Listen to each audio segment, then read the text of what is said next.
ازدی میں دعا گو ہوں کہ اللہ میری زبان پر ایسے کلمات جاری کر دے جو میرے لیے بھی اور آپ کے لیے بھی نفع کا سبب ہوں، جس سے ہمارے اعتقادات کو نفع پہنچے، ہمارے اعمال کو نور ملے اور ہمارے باطن کو قرار اور تسکین کے اجالے نصیب ہوں۔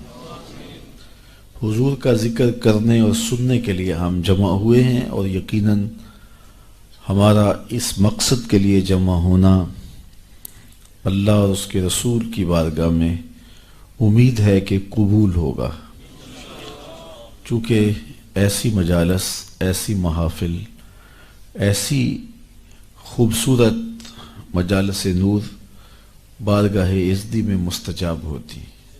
میں آپ کو ایک مجلس میں پہلے لیے چلتا ہوں جس کو منعقد ہونے کے لیے مسجد نبوی کا صحن میسر آیا، اور آج تو ہم جھولی پھیلا کے عرض کرتے ہیں، سنا ہے آپ ہر عاشق کے گھر تشریف لاتے ہیں، ہمارے گھر میں بھی ہو جائے چراغاں یا رسول اللہ۔ لیکن یہ وہ مجلس تھی کہ جس میں ایسا چراغاں ہوا کہ دنیا نے دیکھا۔ مجلس صحابہ بپا تھی، حضور حجرہ انور میں موجود تھے۔ صحابہ گفتگو اس عنوان سے کر رہے تھے کہ ہمیں حضور کی صورت میں انعام خداوندی ملا۔ یار جلسہ اچھا ہو جائے اور کوئی خطیب اچھا بیان کرے اور کوئی نعت پڑھنے والا خوبصورت انداز میں ثناخوانی کرے تو مہینوں تک اس کے تذکرے چلتے ہیں کہ یار ہمیں اچھا خطیب مل گیا، ہمارے جلسے کی کیسی رونق لگی، ہمیں اچھا نعت خواں مل گیا کہ کیسا رنگ بنا۔ تو پھر وہ کیوں نہ فخر کرتے ہوں گے جنہیں حضور ملے، ان کا عنوان کیوں نہیں یہ ہوگا اور ان کی گفتگو کا یہ موضوع کیوں نہیں ہوگا؟ تو خیر وہ اس عنوان سے گفتگو کر رہے تھے کہ حضور بھی تشریف فرما ہوئے، اور آپ نے آ کے صحابہ سے پوچھا، سنن نسائی کے لفظ پڑھ رہا ہوں، ویسے صحیح مسلم میں بھی یہ روایت موجود ہے، فرمایا ما اجلسکم، صحابہ تمہیں کس چیز نے بٹھایا ہے، کیوں بیٹھے ہو، تمہارے بیٹھنے کا مقصد کیا ہے، یہ جلسہ کیسا ہے؟ سادہ لفظوں میں اس کا یہ ترجمہ بھی کیا جا سکتا ہے ما اجلسکم، یہ جلسہ کیسا ہے؟ تو حضور علیہ السلام نے جب یہ ارشاد کیا تو انہوں نے جو جواب دیا وہ سنیے، ایک ایک لفظ پہ غور کیجئے۔ انہوں نے کہا جلسنا نذکر اللہ ونحمدہ علی ما ہدانا لدینہ ومن علینا بک۔ حضور ہم اس لیے بیٹھے ہیں، یہ جلسہ اس لیے ہو رہا ہے، جلسنا ہم اس لیے بیٹھے ہیں، نذکر اللہ کہ ہم اللہ کا ذکر کر رہے ہیں، وَنَحْمَدُهُ اور اس کی حمد بیان کر رہے ہیں، عَلَى مَا هَدَانَا لِدِينِهِ اس بات پر کہ اس نے ہمیں ہدایت دین دی، وَمَنَّ عَلَيْنَا اور ہمارے اوپر احسان کیا، بِكَ آپ کو عطا کر کے، آپ مل گئے اس لیے ہم اس نعمت پر اور آپ کی وجہ سے دین ملا، اس نعمت پر رب کا شکرانہ ادا کرنے کے لیے بیٹھے۔ اگر حضرت حسان بن ثابت رضی اللہ تعالی عنہ کی الگ سے بولی سننا چاہو تو ان کے لفظوں کی ترتیب یہ ہے، منا علینا ربنا اذ بعث فینا محمد صلی اللہ علیہ وسلم، ہمارے رب نے ہمارے اوپر احسان کیا کہ ہمیں محمد عربی عطا کر دیا۔ شاید اسی کا ترجمہ کسی نے کیا، فضل رب العلا اور کیا چاہیے، مل گئے مصطفیٰ اور کیا چاہیے۔ تو کہا ہم اس لیے بیٹھے، ہمارا جلسہ اس لیے ہے، جلسنا نذکر اللہ ونحمدہ علی ما ہدانا لدینہ ومن علینا بک، آپ کی صورت میں ہمارے اوپر جو انعام ہوا اور ہدایت دین ملی، اس پر رب کا شکریہ ادا کرنے کے لیے یہ مجلس بپا کیے ہوئے۔ یہ صحابہ نے جواباً عرض کیا، بات تو سادہ سی تھی، کوئی آپ سے پوچھے کیوں بیٹھے ہو تو آپ کہیں گے محفل میلاد میں بات ختم ہو جائے گی۔ حضور نے صحابہ سے پوچھا قسم دے سکتے ہو اسی لیے بیٹھے ہو؟ تو بظاہر تو محلے قسم لگ نہیں رہا تھا، تو انہیں حیرت تو ہوئی ہوگی، لیکن انہوں نے برجستہ عرض کی حضور ہم حلف اٹھاتے ہیں کہ ہم اسی لیے بیٹھے ہیں. حضور نے باقاعدہ ان سے قسم لی اور انہوں نے باقاعدہ قسم دی. انہوں نے کہا جی ہم حلف دیتے حضور تو ہمارے دو پھر. تو انہوں نے باقاعدہ قسم دی. حضور نے قسم جب ان سے لے لی تو ظاہر سب کے چہروں پہ حیرت و استعجاب کی کیفیت تو تھی کہ یہ موقع بظاہر قسم کا تو نہیں ہے. پوچھا گیا کیوں بیٹھے ہو؟ ہم کہتے ہیں اللہ کا ذکر کرنے بیٹھے ہیں, اللہ نے آپ عطا کیے, اللہ نے ہدایت دین دی, اس پر اس کا شکرانہ ادا کرنے کے لیے بیٹھے ہیں. بات تو ختم ہو جانی چاہیے تھی, لیکن حضور نے قسم مانگ لی. صحابہ نے باقاعدہ قسم دی. جب قسم لے لی تو پھر ان کے چہروں پر حیرت تو تھی. اس حیرت کو دور کرنے کے لیے فرمایا اے صحابہ میں تم سے جو قسم لی ہے یہ کسی تہمت کی بنیاد پر نہیں لی. تمہارے قول کی صداقت پر مجھے کوئی شک نہیں گزرا تھا کہ میں نے قسم سے تصدیق چاہی ہو. جو تم نے کہا مجھے پہلے اس کا یقین تھا, لیکن اس کے باوجود میں نے قسم لی. کیوں لی یہ سن لو میں نے کیوں لی. فرمایا تم یہاں بیٹھے تھے, میں حجرے میں تھا. اتانی جبریل علیہ السلام, میرے پاس جبریل امین حاضر خدمت ہوئے. فاخبرنی ان اللہ یباہی بکم الملائکہ, تو مجھے جبریل نے خبر دی محبوب ذرا باہر تو نکل کے دیکھو, تمہارے صحابہ کے اس عمل پر اللہ فرشتوں میں ناز کر رہا ہے. اب صحابہ کا عمل کون سا تھا جس پہ رب بھی ناز کر رہا ہے؟ ملائے اعلیٰ میں ناز فرما رہا ہے فرشتوں میں کہ دیکھو میں نے نعمت دی تھی, کیسے شکر گزار نکلے کہ اب تک اس کا شکریہ ادا کر رہے ہیں. تو کہا تمہارے عمل پر اللہ فرشتوں میں ناز فرما رہا ہے.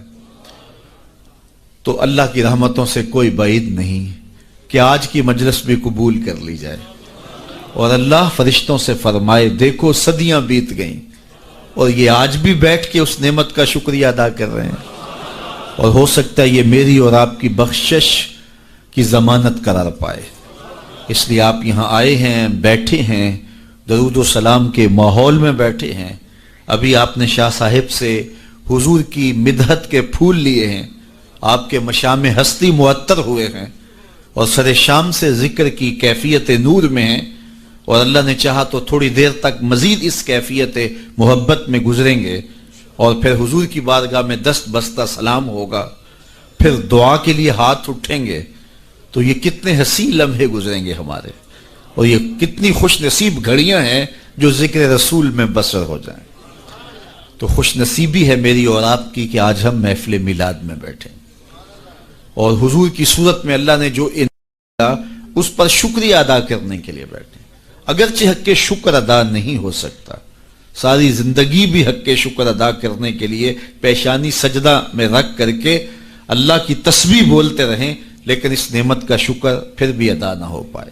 اتنا بڑا کرم حضور کی صورت میں ہمیں نصیب ہوا ہے. میں نے کتب میں پڑھا ہے 12 نبیوں نے آرزو کی ہے حضور کی امت میں ہونے کی.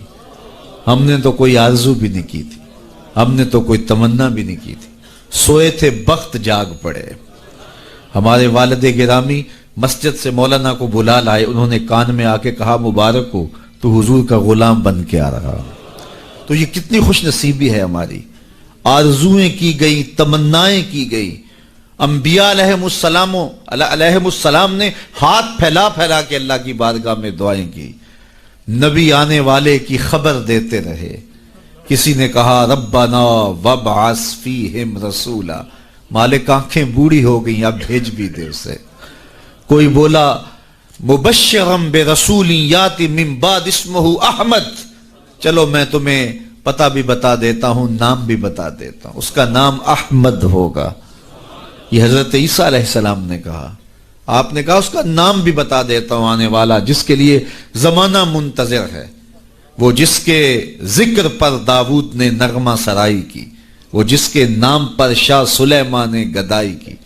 دل یحییٰ میں رہ گئے ارماں جس کی زیارت کے, لب عیسیٰ پہ آئے واز جس کی شان رحمت کے, جو بن کے روشنی پھر دیدائے یعقوب میں آیا, جسے یوسف نے اپنے حسن کی نئے رنگ میں پایا.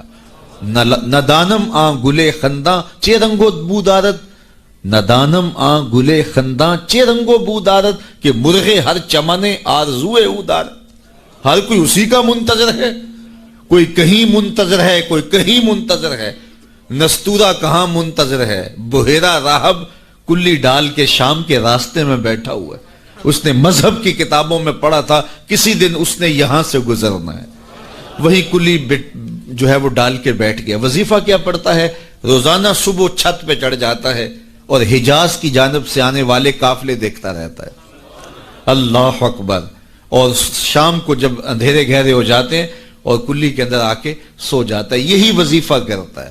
شب ہجر کی سختیاں کوئی اس سے جا کے پوچھے، شب ہجر کی سختیاں کوئی اس سے جا کے پوچھے، تیری راہ تکتے تکتے جسے صبح ہو گئی ہے۔ تو شام سویرے اس کا وظیفہ یہی ہے۔ پھر ایک دن وہ مقصود بھی آ گیا۔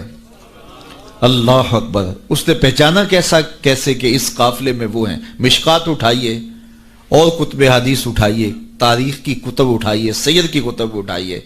اس نے دیکھا کہ دائیں بائیں کے اشجار سجدہ ریز ہو رہے ہیں، تو وہ آج نیچے اتر آیا۔ تو اس کے جو ماننے والے تھے ان کو بڑی حیرت ہوئی، یہ تو شام سے پہلے نیچے نہیں اترتے، آج وظیفہ جلدی پورا کیسے ہو گیا؟ تو انہوں نے کہا جناب، کہا جلدی آج کھانا تیار کرو، یہ جو لشکر آ رہا ہے، یہ جو قافلہ آ رہا ہے، اس قافلے کی ہم نے دعوت کرنی ہے۔ اللہ اکبر۔ کھانا پکنے لگ گیا، اتنے میں قافلہ بھی آ پہنچا۔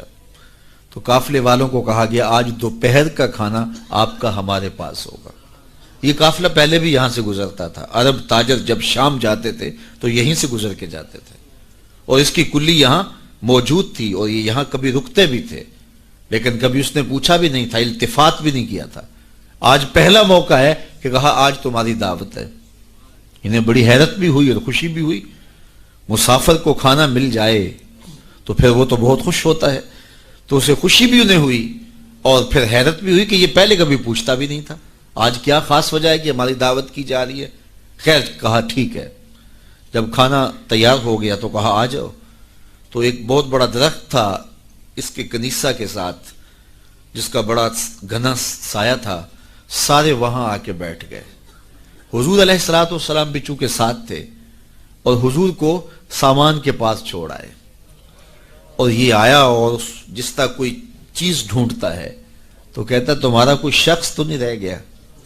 کہا نہیں، سارے آ گئے ہیں۔ کہا نہیں کوئی؟ کہا ہاں، ایک نوجوان ہے، نوعمر ہے، اس کو ہم اپنے سامان کے پاس چھوڑ کے آئے ہیں۔ اللہ اکبر۔ میرے والد گرامی یہاں ایک جملہ کہا کرتے تھے، مجھے یاد آ گیا، فرمایا کرتے تھے کہ اس نے کہا کیسی بارات ہے جو دولہے کو چھوڑ آئی ہے؟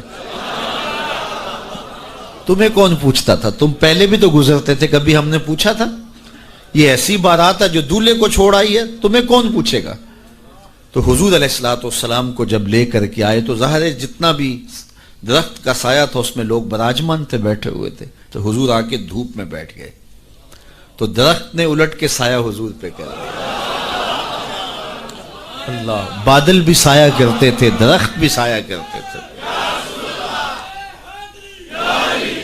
تو پھر اس نے حضور کا ہاتھ پکڑ کے کہا ھذا سید العالمین، ھذا سید المرسلین۔ تو دنیا انتظار کرتی رہی، بحیرہ راہب انتظار کرتا رہا، نستورہ انتظار کرتا رہا، تبہ ہمیری انتظار کرتا رہا، نبی انتظار کرتے رہے۔ حضرت عیسیٰ اپنی قوم کو بٹھا کے حضور علیہ السلام کی مدح و ستائش سنا رہے ہیں۔ انجیل برنباس میں آج بھی یہ لفظ موجود ہیں، اگرچہ بہت ساری تحریف راپ آ گئی ان کتابوں میں، لیکن کچھ نشانات تو آج بھی ہیں۔ تو وہاں لکھا ہے کہ حضرت عیسیٰ نے جب کہا کہ لوگوں میرے بعد اب وہی آئے گا، تو ایک حواری اٹھا، اس نے کہا کہ حضرت جس کے قصیدے آپ بھی پڑھ رہے ہیں، کیا وہ آپ سے بھی افضل ہوگا؟ ہر امتی کا خیال تو یہی ہوتا ہے نا کہ میرے نبی سے افضل کون ہو سکتا ہے، مرید بھی یہ سوچتا ہے کہ میرے پیر سے افضل کون، حقیقت ہو یا نہ ہو لیکن سوچنے کا انداز یہی ہے۔ ہر شاگرد سوچتا ہے میرے استاد سے بہتر کون ہے، ہر بیٹا سوچتا ہے میرے باپ سے بہتر کون ہے، ہر جو ہے وہ کارکن کہتا ہے میرے لیڈر سے بہتر کون ہے۔ یہ آج کل جو سیاسی کارکن ہیں اپنے لیڈروں کے بارے میں کتنے پر امید ہیں اور کتنی ان کی محبتیں ہیں، تو ظاہر ہے وہ لیڈر مانتے ہیں تو محبتیں ہیں۔ اور ہر امتی اپنے نبی کے بارے میں سوچتا ہے کہ میرے نبی سے بہتر کون ہو سکتا ہے۔ وہ تو بدبخت ہے جو نبی بھی مانے اور عیب بھی نکالے۔ محبوباں تے نکتہ چینی، جڑا کرن تو باز نہیں آوندا، اصل منافق جانی اس نو او جھوٹے پیار جتاوندا۔ سانو دسیا عشق دے مفتی جڑا مڑ مڑ پیا فرماوندا، آزم جتھے دل لگ جاوے اتھے عیب نظر نہیں آوندا۔ ہو بھی تو نظر نہیں آتا، ہو بھی تو نظر نہیں آتا، اور جہاں ہو ہی نہ، جہاں عیب ہو ہی نہ، وہ کمال حسن حضور ہے کہ گمان نقص جہاں نہیں۔ نقص تو بڑی دور کی بات ہے، اعلیٰ حضرت بولے یہاں نقص کا گمان ہی نہیں ہے۔ خلقت مبرأ من کل عیب، حضرت حسان رضی اللہ تعالیٰ عنہ بولے ہر عیب سے پاک تخلیق کیے گئے ہیں۔ اللہ اکبر، خلقت مبرأ من کل عیب کأنک قد خلقت کما تشاء، کوئی عیب رکھا ہی نہیں گیا۔ میں کہتا ہوں محبوب میں عیب ہو بھی تو دکھائی نہیں دیتا، اور جہاں ہو ہی نہ۔ رومی علیہ رحمہ، جن کو اقبال نے بھی اپنا مرشد مانا ہے، تمثیل کے انداز میں بات کرنے کا فن رکھتے ہیں۔ بات کرتے ہیں ایک سادہ سی مثال سے اور بہت بڑی حقیقت سمجھا دیتے ہیں، اور اللہ نے ان کو یہ ملکہ دیا۔ تو رومی علیہ رحمہ نے اس حقیقت کو ایک بہت بڑی مثال، سادی سی مثال سے سمجھا دیا۔ کہتے ہیں کسی نے، بادشاہ وقت نے لیلا کو دربار میں بلایا، اور چونکہ بڑا شہرہ تھا، یہ جو مجنو جو تھا یہ شہزادہ تھا باقاعدہ، لیکن ہوش و حواس باختہ ہو گئے، بس محبت کا ایسا جنون چڑھا کہ اصلی نام بھی جاتا رہا۔ تیری محفل میں آ کے بدنام ہوئے، نگاہ زمانہ میں بے نام ہوئے، تو نے وعدہ کیا بچھڑیں گے نہ ہم، تیرے ہی ہاتھوں سے نیلام ہوئے۔ تشخص مٹ گیا، پہچان مٹ گیا، نام ہی مٹ گیا۔ کہتے ہیں حضرت امام حسن اور حضرت امیر معاویہ کا جب وہ خلافت کا معاملہ تھا، تو کسی نے اس سے پوچھا کہ ہاں بھئی تیری رائے کیا ہے، یہ اس دور میں ہوا ہے نا، تو کہا کہ ہاں تیری رائے کیا ہے؟ اس نے کہا دونوں ہی حقدار نہیں ہے، میری لیلا حقدار ہے۔ تو کہا انتا مجنون، تو کہیں پاگل تو نہیں ہو گیا؟ تو اس سے اس کا نام مجنون پڑ گیا۔ تو مجنون نام پڑ گیا، نام تو کیس تھا اس کا، لیکن نام بھی مٹ گیا، تشخص بھی مٹ گیا، پہچان بھی مٹ گیا، شہزادہ ہو کے گلیوں میں رل گیا، نام بھی باقی نہ رہا۔ اللہ اکبر۔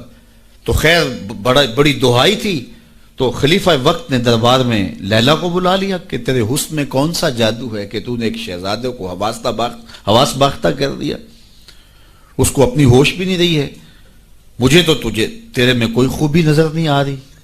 گفت لیلا را خلیفہ کاں توئی، کس تو مجنو شد پریشان و غوی، از دیگر خوباں تو افزون ایستی، باقی عورتوں سے تو کوئی انوکھی تو ہے نہیں، تیرے سے زیادہ حسین تو میری لونڈیاں ہیں۔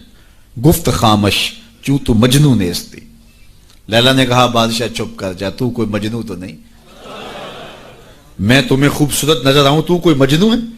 دیدائے مجنو اگر بودے تو را، از دو عالم بے خطر بودے تو را، تیری آنکھ مجنو والی ہوتی پھر تو مجھے دیکھتا، تو ہوش دارو لیک مجنو بے خودست، در طریق عشق بیداری بدست، تو ہوش والا ہے اور مجنو ہوش کو چھٹی دے کے آیا، اور اس کوچے میں جو ہوش کی پونجی لے کر آئے اسے سودا نہیں ملتا۔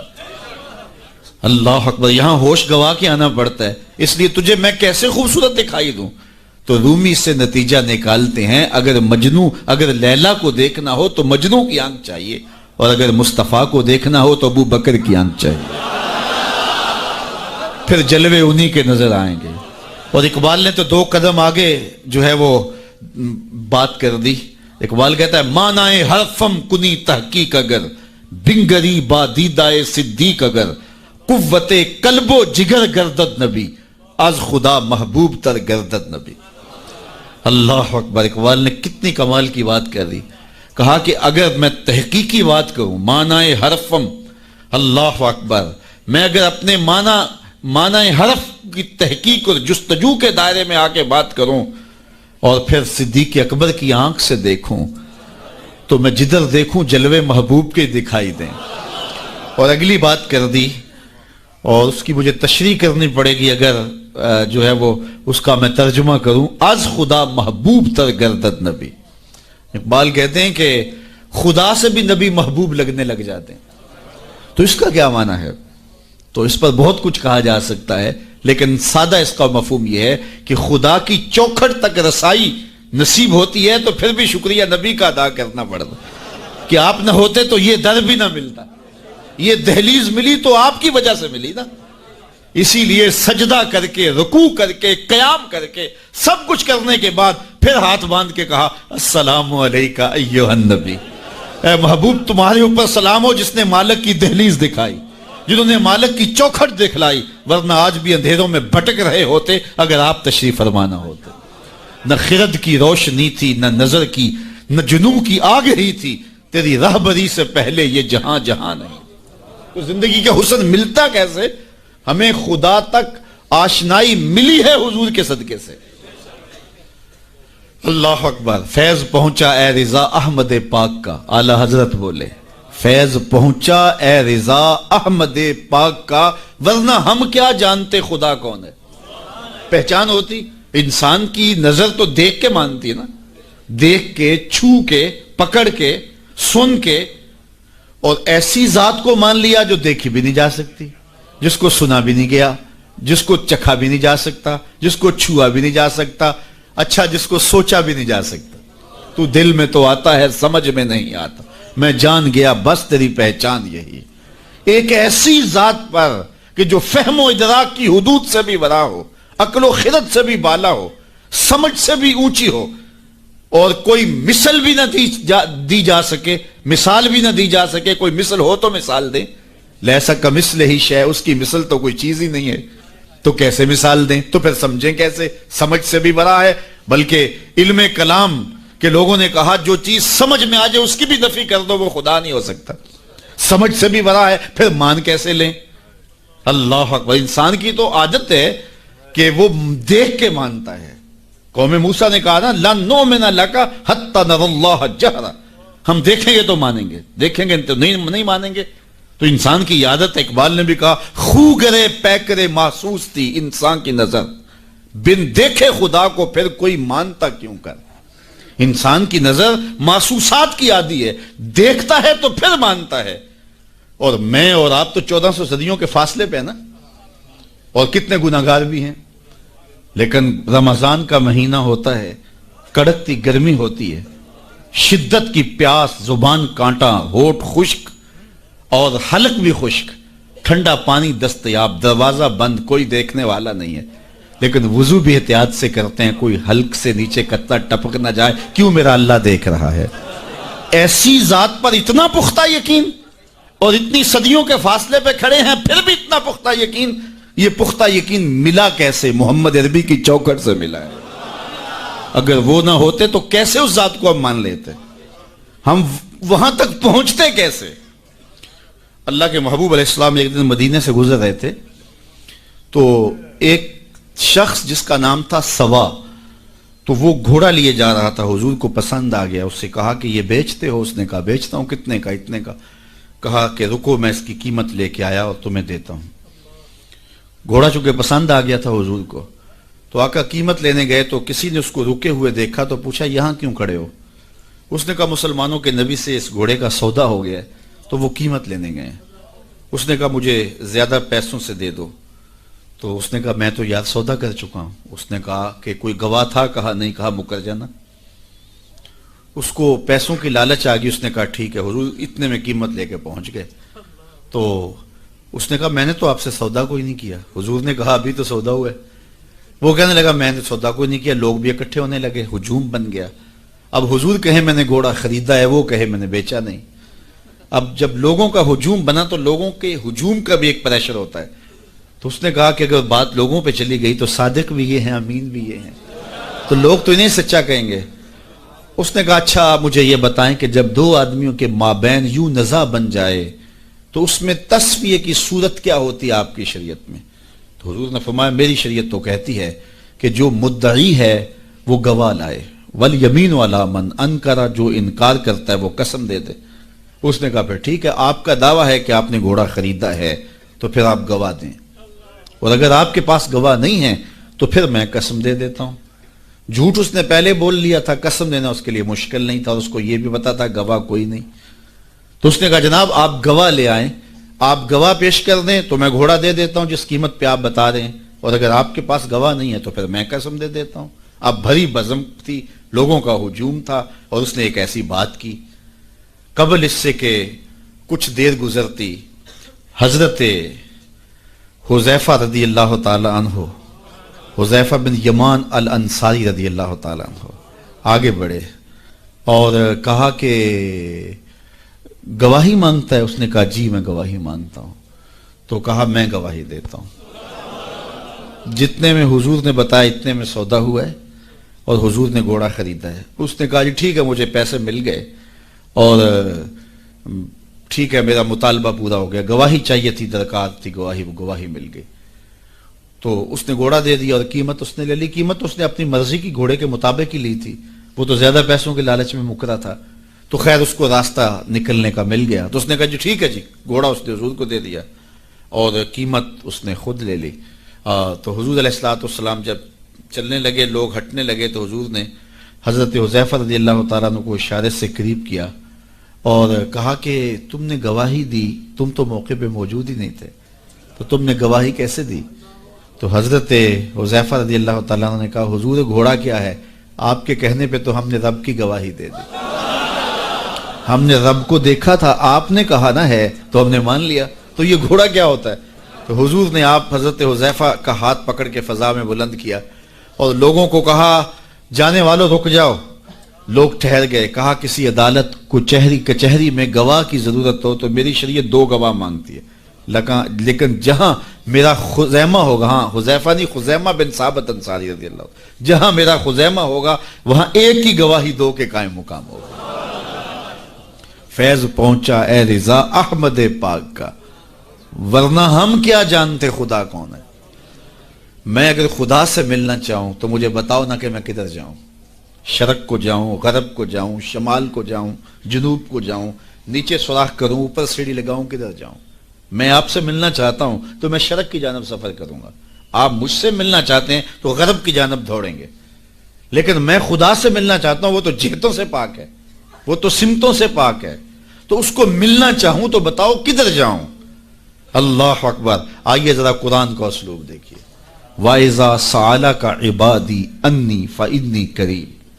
حبیب میرے بندے تیرے پاس آ کے میرا پوچھتے ہیں، بندے میرے ہیں، مجھے ڈھونڈتے ڈھونڈتے تیرے پاس آ گئے اور تیرے پاس آ کے پھر میرا پوچھنے لگے۔ فَإِنِّي قَرِيبٌ، ان آنے والوں کو بتلا دیجئے کہ میں دور نہیں ہوں، نیڑے ہی ہوں۔ فا تاقیبیہ کے بعد علماء تفسیر نے لکھا کہ کل مقدر ہے، یہاں کل ماننا پڑے گا، فَإِنِّي قَرِيبٌ اے فَقُلْ إِنِّي قَرِيبٌ، ان کو کہہ دیجئے کہ وہ دور نہیں، آگے ہو تو مل جائے گا۔ یہ ہے ترجمہ کل کے مقدر ماننے سے، لیکن صوفیہ فرماتے ہیں کل کو مقدر ماننے کی ضرورت ہی کیا ہے، بات ہی سیدھی ہے۔ حبیب میرے بندے مجھے ڈھونڈتے ڈھونڈتے تیرے تک آ گئے، تو محبوب جب تیرے تک آ گئے میں پھر بھی دور ہوں۔ میرے بندے جب مجھے ڈھونڈتے ڈھونڈتے تیرے تک جو آ گئے ہیں تو محبوب تیرے تک آگے ہیں تو میرے تک آگے، یہ تیرے پاس آ کے پھر میرا پوچھ رہے ہیں۔ خضر بتلائے تو کیوں کر بتلائے، اگر ماہی پوچھے کہ دریا کہاں ہے، اگر مچھلی چھلانگ لگا کے غوطے کھا کے پھر پوچھے کہ دریا کدھر ہے تو خضر کیا بتائیں گے اسے؟ محبوب تیری گلی میں آ کے میرا پوچھتے ہیں، جو تیرے پاس آگے وہ میرے پاس آگے، چونکہ تیرے تک پہنچنا ہی تو میرے تک پہنچنا ہے۔ اور میرے امام پھر بولے بخدا خدا کا یہی ہے در، نہیں اور کوئی مفر مکر، جو وہاں ہو یہیں آ کے ہو، جو یہاں نہیں وہ وہاں نہیں، وہی لا مکان کے مکی ہوئے، سر عرش تخت نشیں ہوئے، یہ نبی ہیں جس کے ہیں وہ مکان، وہ خدا ہے جس کا مکان نہیں۔ تو کہا اگر خدا تک پہنچنا ہے تو مصطفیٰ تک جانا ہوگا، بس یہی راستہ خدا تک پہنچتا ہے۔ اللہ اکبر۔ تو حضرت عیسیٰ علیہ السلام نے فرمایا لوگوں میں جا رہا ہوں اور میرے بعد اب وہی آئے گا جس کا نام احمد ہوگا۔ تو ایک حواری اٹھ کے کھڑا ہو گیا اور کہنے لگا کہ حضرت جس کے قصیدے آپ بھی پڑھ رہے ہیں کیا وہ آپ سے بھی افضل ہوگا؟ تو سنو حضرت عیسیٰ نے کیا جواب دیا، آپ کے سینے میں ٹھنڈ پڑ جائے گی۔ ویسے تھوڑی سی تقریر میں اور کروں گا لیکن میں یہی بھی چھوڑ دوں تو آپ ناراض نہیں ہوں گے، اس لیے کہ بات اتنی ہے کہ پورا سال آپ پر نشہ طاری رہے گا۔ اللہ اکبر۔ کہا حضرت جس کے قصیدے آپ بھی پڑھ رہے ہیں کیا آپ سے بھی افضل ہوگا؟ تو تو سنو حضرت عیسیٰ نے کیا جواب دیا. انجیل برنباس میں آج بھی یہ لفظ موجود ہیں. تو حضرت عیسیٰ علیہ السلام نے کہا افضل ہونے کی بات کرتے ہو، وہ تو اتنی عظمتوں کا حامل ہے، اگر اس کے نالین کے تسمے کھولنے کی سعادت ابن مریم کو مل جائے تو یہ بھی مقدر کی بات ہے، یہ بھی بخت کی بات ہے کہ ان کے نالین کے تسمے کھولنے کی سعادت مل جائے. تو دنیا منتظر رہی، زمانہ انتظار کرتا رہا. تو لوگ کہاں کہاں منتظر رہے، ہم نے کوئی انتظار نہیں کیا. آنکھ کھلی تھی تو مسجد کے سپیکروں سے آواز آ رہی تھی مصطفیٰ جان رحمت پہ لاکھوں سلام. ہم اذان جب ہم نے آنکھ کھولی تو صدائیں مل رہی تھی کہ نبی جی اللہ اللہ اللہ ہو. تو ہم کتنے خوش نصیب ہیں، کتنے بخت والے ہیں کہ ہمیں آغوش مادر میں حضور کا نام مل گیا، کوئی انتظار ہی نہیں کرا. اقبال کتنے فخر سے کہا کرتے تھے نام تو از پدر آموختم. حضور آپ کا نام میں نے اپنے باپ سے سنا تھا، آپ کا نام میں نے اپنے باپ سے سنا تھا، آپ کے درود کی لوری اپنی ماں سے سنی تھی، اپنی بہن سے حضور کا پیار سنا.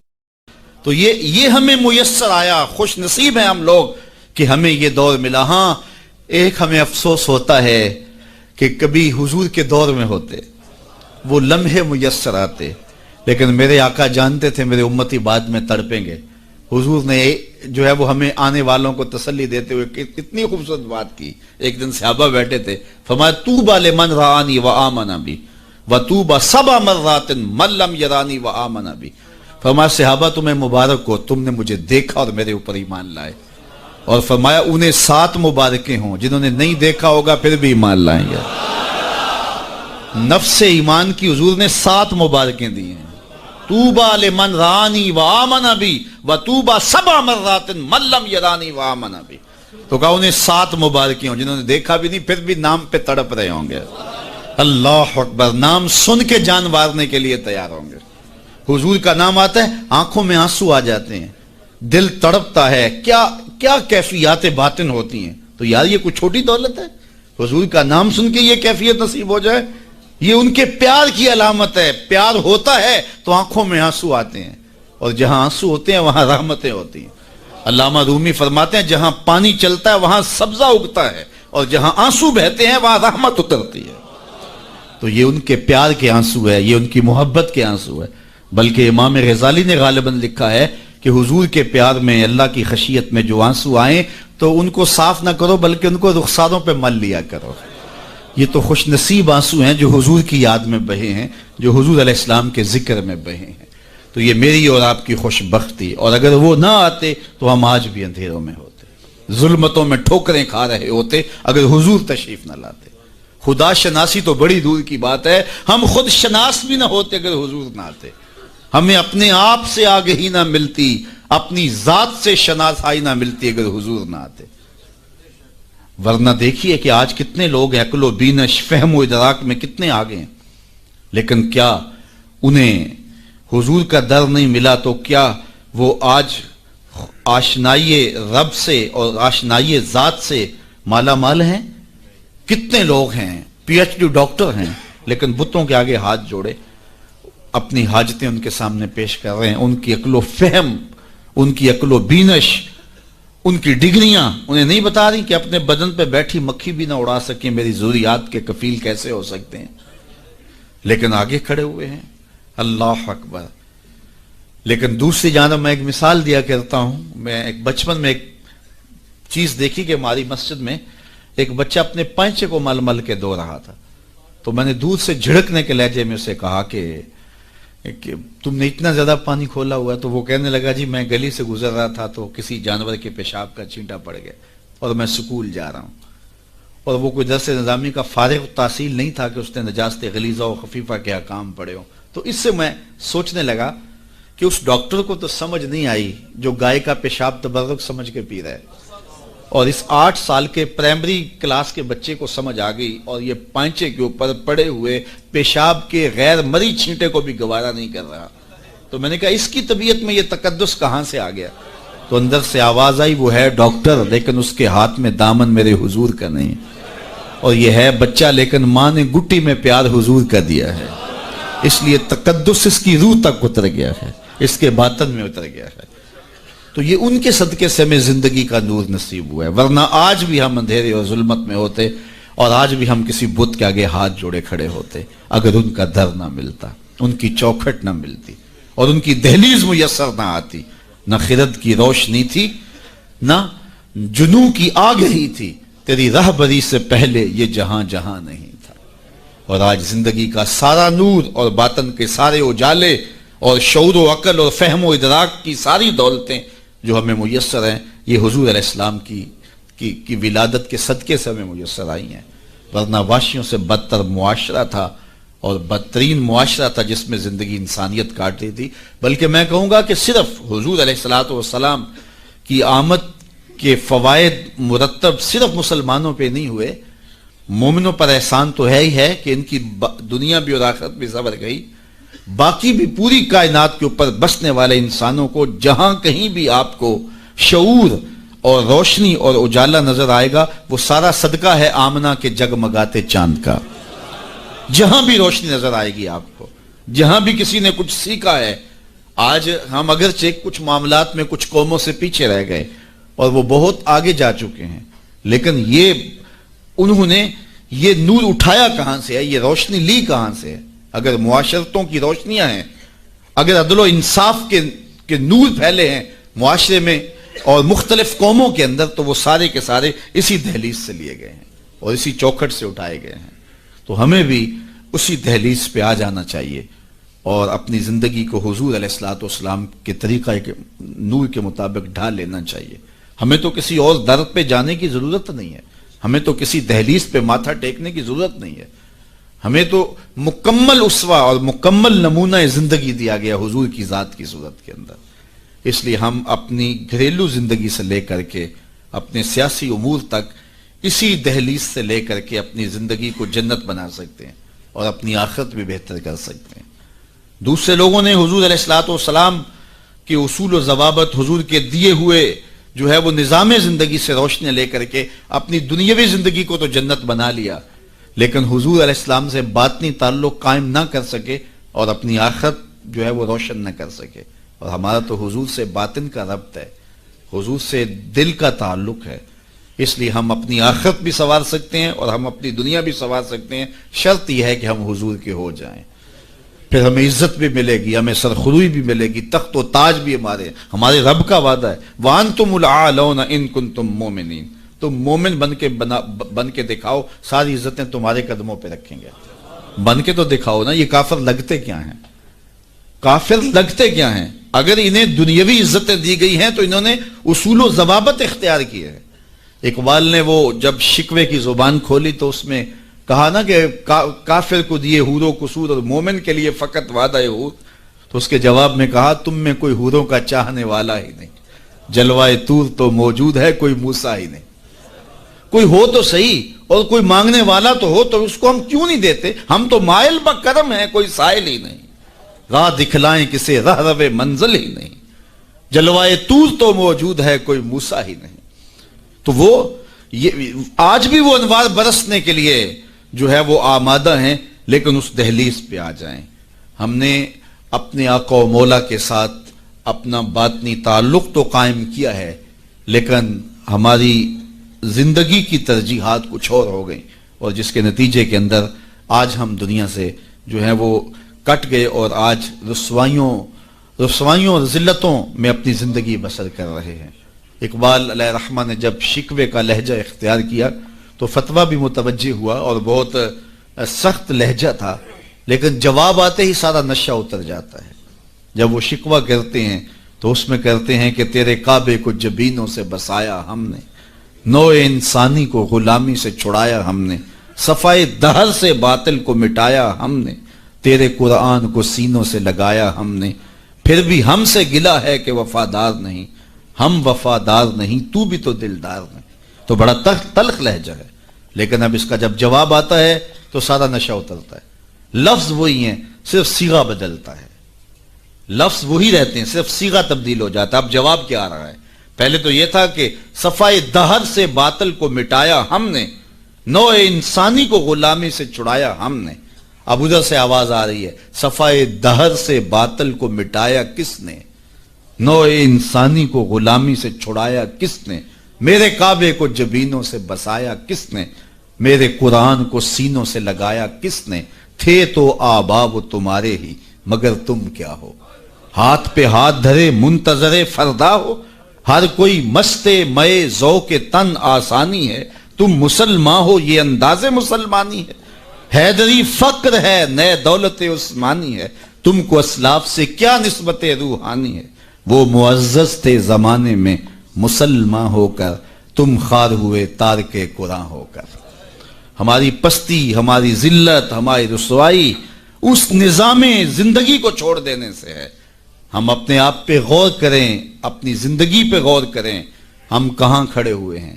یہ بات تو ہمیں کہی گئی تھی نا کہ جو الطہور نصف الایمان، صفائی آدھا ایمان ہے، لیکن یہ ان لوگوں نے اپنا لیا کہ جن کے مذہب میں نہانا اور غسل کرنا روا نہیں تھا۔ آپ جو ہے وہ فرانس کی خوشبوئیں پوری دنیا کے اوپر مشہور جانتے ہیں، کبھی اس کا پس منظر بھی جو ہے وہ معلوم کیا کہ کیا ہے، کیونکہ یہ غسل نہیں کرتے تھے اور بدن سے اتنی بدبوئیں اٹھتی تھی کہ ان پر جو ہے خوشبو اس پر غالب کرنے کے لیے طرح طرح کی خوشبوئیں یہاں آئیں تاکہ جو ہے وہ بدبو سے لوگ ناک پہ جو لوگ ملنے آتے وہ ناک پہ ہاتھ رکھ لیتے۔ ان کے بادشاہوں کے جسموں سے بدبو آیا کرتی تھی، ان کے ہاں نہانا نہیں تھا۔ یہ تو مسلمانوں نے آ کے سکھایا، اور جب اندلس انہوں نے فتح کیا تو اس وقت جو وہاں واشروم انہوں نے بنائے تھے مسلمان، سب سے پہلے انہوں نے غالب آ کے ان کو توڑا اور پھر اسی روش میں چلے گئے۔ پھر آہستہ آہستہ انہوں نے سوچا کہ یار دیکھو تو صحیح، اور آج صفائی پسند وہ ہو گئے، آج گلیاں ان کی صاف ہیں، آج بازار ان کے صاف ہیں، آج ملک انہوں نے ایسے بنا کے رکھے ہیں جیسے ایک سگڑ بی بی اپنا گھر سنوار کے رکھتی ہے، اور ہمارے گلی کے اندر ہم کچرا پھینک کے گھر چلے جاتے ہیں۔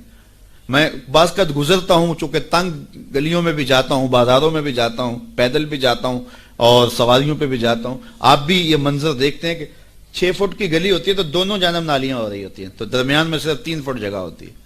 میاں ایک سائڈ نالی بنا لو، چلو گلی کشادہ ہو جائے، لیکن ادھر والے نہیں مانتے کہ ہماری جانب نالی ہو، وہ کہتے ہیں ادھر نہیں مانتے، چلو فیصلہ کیا کہ دونوں جانب نالیاں ہوں۔ جب قوم کا مزاج یہ ہوگا تو کیا قوم ترقی کرے گی جو اتنی قربانی بھی نہیں دے سکتی؟ تو اب گندگی کے ڈھیر جگہ جگہ پڑے ہوئے ہیں۔ حکومت کو چھوڑیں آپ، حکومت کی ترجیحات، حکومت کی دلچسپیاں، ان کے معاملے، وہ تو جو کرتے ہیں، جو فریضہ ہمارا تھا ہم نے وہ نبھایا، ہم نے اس فریضے کو پورا کیا۔ تو ہم اپنے رویوں پہ غور کریں، ہمارے آقا نے ہمیں کتنا ستھرا دین دیا تھا، کتنا پیارا دین دیا تھا۔ میں نے اس مرتبہ میلاد کے موقع پہ کہا کہ دیکھو ہماری ترجیحات کہ ہم نے پورا، میں گلی سے گزرا تو وہ گلی کے اوپر پورا وہ گوٹا کناری کی ہوئی تھی اور ڈنڈیاں بھی اور چراغاں بھی کیا تھا اور بہت زیادہ پیسے لگے ہوئے ہوں گے، تو نیچے جو ہے وہ گلی تو وہ کچی تھی، تو میں نے کہا اگر یہ اوپر نہ ہوتا، نیچے کنکریٹ کی گلی ان پیسوں سے بن جاتی تو یہ رسول اللہ زیادہ خوش نہ ہوتے اور حضور کی امت کو زیادہ نفع نہ ہوتا اور یہ میلاد کے نام پہ ہو جاتا، لیکن نیچے کچی گلی ہے اور وہ کہتے ہیں یہ حکومت کی ذمہ داری ہے، اور ہم نے اوپر گلی کے اوپر گوٹا کناری بھی کی ہوئی ہے اور اسے چراغاں بھی کیا ہوا ہے اور اس کے اوپر فانوس بھی لٹکائے ہوئے ہیں اور لاکھوں روپے اس گلی کو سجاتے ہوئے ہم نے لگا دیا، لیکن اگر ہم پکی کر لیتے گلی تو وہ زیادہ اچھا نہ تھا کہ وہ ہمیشہ کے لیے جو ہے وہ ایک مسئلہ ختم ہو جاتا، لیکن وہ نہیں کریں گے، یہ کریں گے ہم نے اپنی ترجیحات اپنی مرضی سے مقرر کی ہوئی ہیں۔ تو میرے رسول صلی اللہ علیہ وسلم نے جو ہمیں دین دیا ہے اس دین کو اختیار، اس کا یہ مطلب نہ لیا جائے کہ میں میلاد کے چراغاں کا مخالف ہوں۔ آج کل تو یہ بھی بڑا ڈر لگا رہتا ہے کہ فتوے ایک دم جو ہے وہ متوجہ ہو جاتے ہیں اور کافر سے نیچے تو چھوڑتے ہی نہیں نا، لیکن یہ دکھڑے ہیں ہمارے۔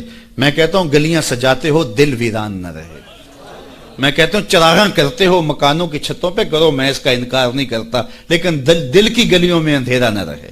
اور تم جھنڈیاں لگاتے ہو حضور کے نام کی، ایک ایک پرت پہ، دل کے ایک ایک پرت پہ نام محمد کی جھنڈی بھی لگاؤ۔ اور میں نے الحمدللہ جگہ جگہ میلاد کے موسم میں اس مرتبہ توجہ دلائی کہ آپ اس طرح کریں کہ اپنے محلے کے اندر فہرست بنائیں، اپنی گلی کے اندر فہرست بنائیں۔ اللہ تعالیٰ نے یہ نظام رکھا ہوا ہے۔ غربت کے زمانے کے اندر بھی ایسا ہوتا ہے کہ ایک گلی کے اندر 20 یا 25 گھر ہیں تو 1-2 گھر والوں کو اللہ تعالیٰ نے مال و دولت سے فرازہ جو ہے وہ مالا مال کیا ہوتا ہے، باقی جو ہے وہ پوری گلی کے لوگ غریب ہو سکتے ہیں، لیکن کوئی ایک آدھ آدمی اللہ تعالیٰ وہاں بھی رکھا ہوتا ہے۔ ایک پورا گاؤں ہے، دیہات ہے، اور بڑا غریب دیہات ہے، لیکن وہاں بھی کوئی 5 10 15 ذمہ دار ہوتے ہیں یا کچھ لوگ مالی طور پہ مستحکم ہوتے ہیں. یہ اللہ تعالیٰ نے نظام رکھا ہے. وہ جو 5 10 لوگ ایک بستی میں امیر ہیں، ایک گلی کے اندر 15 یا 20 گھر ہیں تو سارے غربا کے گھر ہیں، تو 2-3 گھر جو ہیں اللہ تعالیٰ نے ان کو نوازا ہوا ہے، تو وہ 2-3 گھر یا اس گاؤں کے اندر جو ہے وہ 10-12 لوگ وہ سوچیں کہ ہمیں سرخاب کے پر لگے ہیں کہ ہمیں دولت زیادہ دی گئی ہے. عقل و فہم کی وجہ سے بھی دولت زیادہ نہیں ہوتی. میاں صاحب فرماتے ہیں بے وقوفاں دے نوکر ویکھے دانش مند سیانے. ایسا بھی ہوتا ہے، یہ اللہ کی تقسیم ہے، وہ جس کو عطا کر دے. تو اب جس کو دولت زیادہ دی گئی ہے وہ سوچے کہ مجھے کیوں زیادہ دی گئی ہے. علماء نے کہا کہ جس کو کوئی زیادہ فراوانی دی گئی ہے اس کا جو ہے وہ مثال کے طور پہ وہ کہتے ہیں کہ جو گائے ہے اور بھینس ہے اس کا دودھ اس کے بچے کی ضرورت سے زیادہ ہوتا ہے تو باقیوں کے لیے بھی حلال قرار دیا گیا کہ وہ نفع پہنچائے. جس کو مال اس کی ضرورت سے زیادہ دیا گیا ہے تو وہ اس مال کے ذریعے اپنے کم از کم رشتہ داروں میں اور اپنے محلے میں اپنی گلی میں کم از کم دیکھے. اور میلاد کے موسم کے اندر وہ غور کرے کہ میری گلی میں 15 گھر ہیں، اس میں کوئی غریب ہے تو آج میلاد کے دن ایسا نہ ہو کہ آج بھی وہ غربت میں دن گزارے. اگر اس کو آپ 1 مہینے کا راشن دے دیتے ہیں اور ساتھ لکھ کے چٹ اس کے اندر ڈال دیتے ہیں میلاد مبارک، اور درود پڑھتا رہے گا اور حضور علیہ الصلوۃ والسلام کا صدقہ کھاتا رہے گا تو کتنا اچھا ہو. تو یہ وہ چیزیں ہیں جس کی طرف ہمیں توجہ کرنی چاہیے. اور میں سمجھتا ہوں کہ حضور علیہ السلام کی محبت سے معاشرے کے دکھ جو ہیں وہ سمیٹے جا سکتے ہیں. آقا کریم علیہ الصلوۃ والسلام نے محبت سے ہی معاشرت کو جو ہے وہ اپنے قریب کیا اور لوگ ایمان کی دولت سے مالا مال ہو گئے. وہ ایک بچہ آیا نا اپنی ماں کے لیے لباس لینے کے لیے، اور پہلے وہ گیا اپنے چچا کے پاس، اس کی ماں بیوہ تھی اور اس کا لباس پھٹ گیا تھا، اور وہ اپنے چچا کے پاس گیا تو اس نے دتکار دیا. اللہ اکبر. فذالک الذی یدعو الیتیم، یدعو الیتیم، یہ قرآن نے بتایا ہے کہ یہ وہ بد نصیب لوگ ہیں جو یتیموں کو دھکے دیا کرتے ہیں.